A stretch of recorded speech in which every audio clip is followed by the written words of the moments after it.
Hello and welcome to New Frontiers on CCTV International. I'm Ji Xiaojun in Beijing. And in today's program, we are continuing with our major series about Chinese Kung Fu. China has one of the longest uninterrupted martial arts traditions of any country in the world. Over the centuries, hundreds of different martial arts styles have developed in China, of which there is no doubting what the most famous is: Shaolin Kung Fu. Originally, it was practiced by the monks of Shaolin Temple as a way of keeping fit. With time, it incorporated the best fighting skills from other schools of martial arts and spread beyond the temple walls. In today's program, we'll explore the origin and history of Shaolin Kung Fu, probably the most famous school of martial arts in the world.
In August 2007, many websites carried the following as a headline story.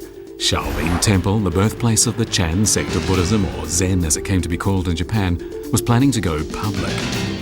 However, when the temple's abbot, monk Shi Yongxin, denied the report, Mount Sung Park management stepped in to clarify the situation. It was Mount Sung's Shaolin Tourism Group company that was planning to be listed in late 2008 or 2009, and not Shaolin Temple itself. Shaolin Temple had been at the centre of public attention for a number of years preceding this incident. For the Kung Fu tours it organised around the world, the temple's entanglement in a trademark lawsuit, its founding of a commercial business, its application to be included in the World Oral and Intangible Cultural Heritage List, and its worldwide search for the best Kung Fu practitioners, to say nothing of the temple revealing its legendary Kung Fu secrets online. To some extent then, this 1,000-year-old temple that had been the centre of so many popular Kung Fu stories was the centre of the world of swordsmen once again.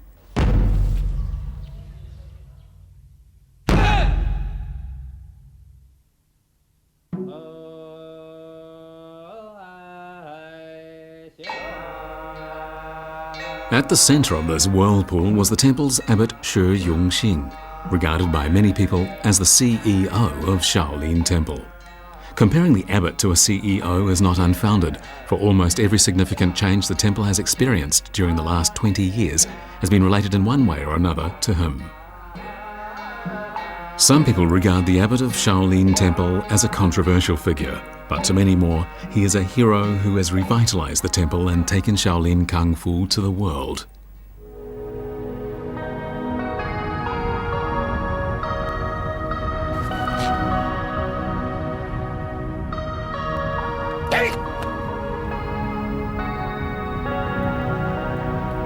For a very long time, the Shaolin Temple School of Kung Fu was regarded as the #1 school of martial arts. It was the most influential, had the longest history, and incorporated more styles of Kung Fu than any other. Shaolin Temple is located on top of Mount Sung in Henan Province on China's Central Plain, and it is a place of considerable military significance where Kung Fu masters have resided since ancient times. The reason Shaolin Kung Fu is profound is that it brings together many different Kung Fu styles. At one moment it can be vigorous and swift, at another gentle and soft. And it is said that Shaolin Kung Fu is about a perfect combination of motion and stillness. Shaolin Kung Fu was originally practiced by monks simply to keep fit, but it incorporated the best fighting skills from other schools. There are, as a result, different types of Shaolin Kung Fu, with some people claiming there were once as many as 360. Some of these have inevitably been lost, but even so, more than 100 are still practiced today. The temple has even founded martial arts academies and other centers in order to spread its style of Kung Fu, and so many schools owe their origins to Shaolin.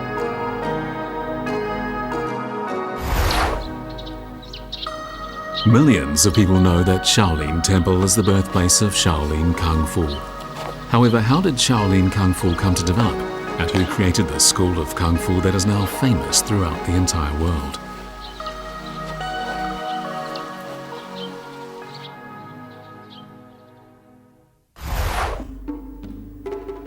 In the year 495, the 19th year of the reign of Emperor Taihe during the Northern Wei dynasty, a monk belonging to the Hinayana sect of Buddhism journeyed from India to China on foot. Because he preferred living in places set apart from the bustle of the secular world, Emperor Shaolin, himself a pious Buddhist, had a temple built for the monk in the depths of a forest in Henan province. That temple was named Shaolin. Many other monks came to join the monk from India at his temple in the forest, and before long, Shaolin Temple grew to considerable size. However, most of the activities the temple engaged in at this time were centered on the translation of Buddhist texts and had nothing to do with Kung Fu. As the monk from India had no knowledge of Kung Fu, it is reasonable to assume that he was not the person who initiated Shaolin Kung Fu. But in the year 527, for the purpose of spreading the Chan sect of Buddhism, another Indian monk named Bodhidharma came to Shaolin Temple, and there he sat in front of a wall in deep meditation for 9 years. Today, Bodhidharma is regarded as the founder of the Chinese Chan sect of Buddhism, and some historians go further, considering him the founder of Shaolin Kung Fu. Tradition has it that the famous Bodhidharma 18 hand moves of Shaolin Kung Fu were devised by the legendary monk himself. This tradition holds that sitting all day long in front of the wall immersed in deep meditation, one could easily become tired and fall asleep, but this was inadvisable, as the forest in which Shaolin Temple was located was not short of dangerous wild animals. Bodhidharma was aware that having self-defense skills in this environment was an absolute must, and so he came up with his famous 18 moves by studying the moves ancient people had used to keep fit. He then taught these moves to other monks, and later these moves became the earliest form of Shaolin boxing.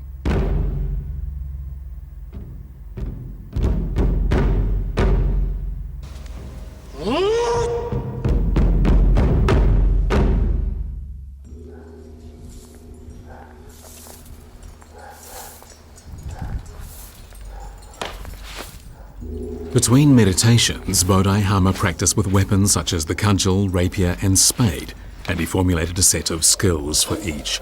He also developed the Shaolin leaps by studying flying birds. The moves he invented later became the famous Bodhidharma's 18 Essentials, which place stress on the practice of both motion and stillness, and these lie at the very core of Shaolin Kung Fu. In recent years, however, some historians have questioned this accepted version of how Shaolin Kung Fu came into being. As they see it, Bodhidharma was not the founder of Shaolin Kung Fu. The fact is, they say, no records about Kung Fu have ever been found that even mentioned his name.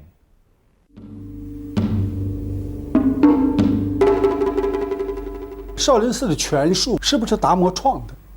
这一直是一个有争议的问题啊。我们目前没有明确的记载，关于达摩在那里创编了若干拳术的记载，它的时间都很晚，可信度比较低。但是我们现在能看到有明确的记载，在达摩的时代里，少林寺已经有武了。筹禅师是会脚力的，会摔跤的。 他也练习各种纵跃、跳跃动作，还有其他人也有习武活动。所以我们相信，在达摩的那个时代里，少林寺里已经有武艺，至于武艺是什么形式，到底是什么一个状态，我们还需要继续去研究它。那么少林寺的武艺到底是不是达摩传的，我们也还要继续去研究它。我们既不做否定之说，也不把它加以肯定。The available sources lead us to conclude that Kung Fu was already being practiced at Shaolin Temple during the Northern Wei dynasty, that Bodhidharma was not the teacher. Some monks would have practiced Kung Fu in the secular world before they entered Shaolin Temple, and they would have brought their knowledge of Kung Fu with them into their temple lives. It seems reasonable to conclude that the birth of Shaolin Kung Fu probably came about as a result of discussions and demonstrations held among these monks in their spare time. However, during the 100 years between the founding of the temple and the late Sui dynasty, Kung Fu was limited to within the temple, and it was regarded as nothing more than as a way to keep fit. It was never accorded any real attention from society at large. But then around the time of the late Sui and early Tang dynasties, something significant is said to have happened at Shaolin Temple. This has been frequently referred to by storytellers as how the 13 cudgel monks from Shaolin Temple saved the life of the soon-to-be Tang Emperor. Historians have long been locked in a debate about the authenticity of this story, and the majority of them regard it as fiction. However, there are believers who have no doubt at all that the story recounts an historical event, and that the 13 cudgel monks from Shaolin Temple did indeed save the life of Li Shimin, the man who would go on to become the emperor of the Tang dynasty. They base their argument on a work of art found inside the hall of Guanyin, a building located in the northeastern corner of the Shaolin Temple complex. Inside the hall is a fresco which illustrates how the 13 monks accomplished their mission. According to the story, when the Tang prince Li Shimin came to Luoyang, he lost an important battle and was captured by his enemies. However, by using their incredible martial arts skills, 13 Shaolin monks ventured into the prison where he was detained and managed to get the future emperor out. Many historians heap scorn on this story, pointing out that there would have been no chance of the monks being able to perform such a feat when faced with what would have been a heavily guarded prison.